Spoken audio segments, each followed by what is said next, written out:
네, 오늘 오랜만에 비 소식이 있지만 지금 중부지방에는 가뭄이 심각합니다. 어느 정도냐고 하면요. 취재를 하면서 만난 강화도의 한 주민은 평생 오물이 마른 거는 처음 본다라고도 이야기를 했습니다. 네, 오늘 뉴스 따라잡기에서는 42년 새 최악의 가뭄을 겪고 있는 중부지방의 실태와 또 주민들의 고통을 알아보겠습니다. 네. 이승우 기자 나와 있는데요. 비가 조금 오긴 하는데 가뭄 해소에는 좀 아직 어려움이 있는 것 같더라고요. 네, 저희가 강원도하고 인천하고 몇 군데를 둘러봤는데요. 생각보다 상황이 좀 심각했습니다. 예. 물론 어제 오늘 전국 곳곳에 비가 내리긴 했습니다만은 아직 턱없이 부족한 수준입니다. 주민들 사이에서는 기우제라도 지내야 되는 것 아니냐 이런 얘기까지 나오고 있었는데요. 오죽하면 이런 생각까지 하게 될까 안타까운 마음이 앞섰습니다. 가뭄으로 메말라가고 있는 현장을 뉴스 따라잡기에서 다녀왔습니다. 취재팀이 제일 먼저 찾아간 곳은 강원도 인제군입니다.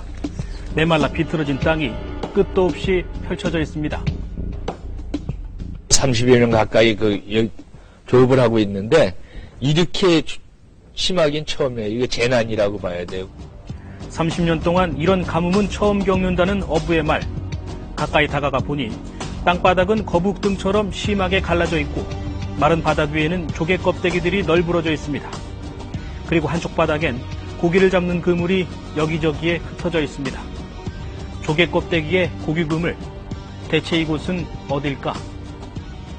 소양댐 최고 상류라고 여기가. 이거 한번 광경을 봐봐야지. 아주 하나도 없잖아. 물이 한 방울도. 뭔 세상에 이럴 수가 있어 그래? 풀한 폭이 없이 메말라버린 이 땅은 바로 얼마 전까지 물이 흐르고 물고기가 헤엄치던 강이었습니다. 이번에 처음이야. 이거 이렇게 물 빠져보기는 이런 거 구경을 해본 역사가 없어. 이번에 처음이야. 물 빠진 건. 소양강의 바닥을 드러낸 건 위성사진을 통해서도 확인될 정도인데요. 아리랑 3호가 얼마 전 촬영한 소양강 댐의 위성사진. 지난 2012년에 찍은 사진과 비교하면 정말 확연히 비교됩니다. 강뿐만이 아닙니다. 마른 잡초가 무성하게 우거져 들어갈 엄두조차 나지 않는 이곳은 원래 논이었던 곳입니다. 비가 제대로 오지 않고 있는 게 벌써 2년째. 논흙을 손으로 잡아 쥐니 먼지처럼 힘없이 바스라져 버립니다. 곧 모내기를 해야 될 시기지만 물이 없다 보니 농사는 엄두도 내지 못하고 있습니다. 물이 있어야 모짜리를 할 거 아니야. 일단은 모를 내야 먹고 살 거 아니야.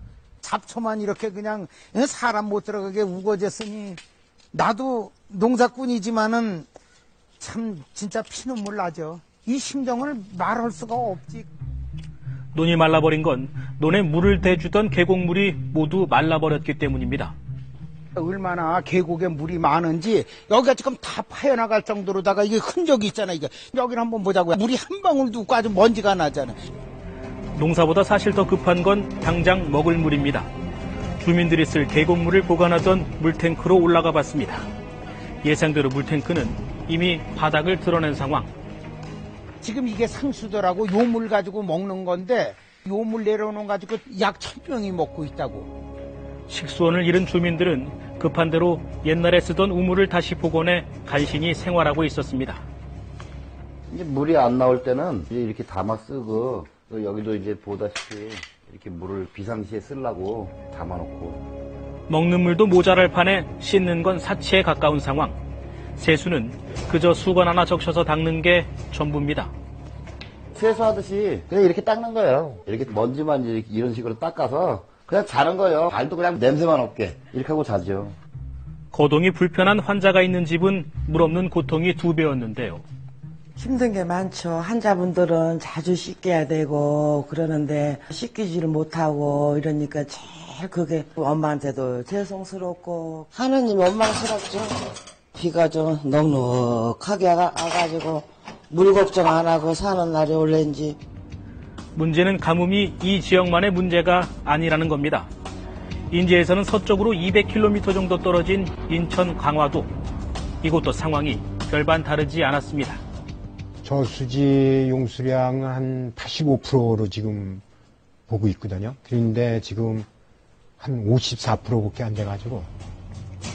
계속된 가뭄은 동네 주민들이 쓰는 우물마저 말려버렸습니다. 취재팀이 만난 주민은 80평생 우물이 마른 건 처음 본다고 했습니다. 물이 그 넘치던 우물이에요, 옛날에. 이렇게 길어 먹었죠. 여기서 물을. 그러다가 이 수도를 놨어요. 이 수도 놓은 지도 건 20년 가까워요. 그래서 어떻게 물 걱정은 안 했거든요. 근데 올해 이르는 거예요. 애꿎은 수도꼭지를 돌려보지만 물이 안 나온 지는 이미 오래. 주민들은 면사무소에서 제공하는 생수로 하루하루를 힘겹게 버텨내고 있었습니다. 완전히 쓰지를 못해 그냥 가까스로 계속 물하고 밥해 먹고 그냥 애껴 쓰죠 그냥. 화장실도 못 쓰고 뭐 빨래를 할 수가 있나? 마을에서는 궁여지책으로 이곳저곳 지하수를 뚫어봤지만 헛수고였다고 합니다. 혹시나 해서 여기서 지하수를 파갖고 물이 나오기 바라고선 뚫었는데 물이 안 나왔죠. 뭐. 근데 옛날 같으면은요 이런 데가 물이 다 흘렀어요. 근데 이제 그 자체도 물자 수분기도 없잖아요, 이제 아직. 파도 전혀 뭐. 예, 물이 한 모금도 안 나왔대요. 한 170m 판다고 그러더라고요. 더 심각한 건 학자들의 경고입니다. 전문가들은 온난화와 기후변화로 이런 가뭄이 일시적인 현상이 아니라 지속적으로 그리고 더 심하게 나타날 수도 있을 것이라 경고하고 있습니다. 지구온난화가 진행될수록 아주 좁은 지역의 짧은 시간에 집중호우가 발생하기도 하지만 다른 지역에서는 오히려 가뭄이 발생하는 극단적인 현상으로 진행될 가능성이 있습니다. 올봄 중부 지역의 강수량은 기상관측이 시작된 1973년 이후로 가장 적은 양을 기록하고 있습니다. 내일과 모레 전국에 다시 비가 내릴 것으로 예보됐지만 가뭄 해갈까지는 여전히 부족할 것으로 보입니다. 목타는 주민들은 지금 시원한 단비를 목 놓아 기다리고 있습니다.